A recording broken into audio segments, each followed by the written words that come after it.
আল্লাহ সুবহানাহু ওয়া তাআলা বলেন, আল্লাযিনা ইউমিনুনা বিল গায়ব, গায়বের প্রতি যারা বিশ্বাস স্থাপন করেছে, এরপরে ওয়া ইউকিমুনা সলাতা, তারা সলাৎ কায়েম করে।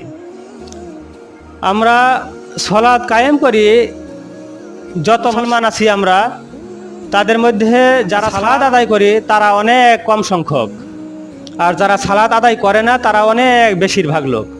মুসলিমদের মধ্যে এই অবস্থা। তো যারা সালাত আদায় করি তারা আবার অধিকাংশ মানুষই কোরআন পড়তে জানি না, অথচ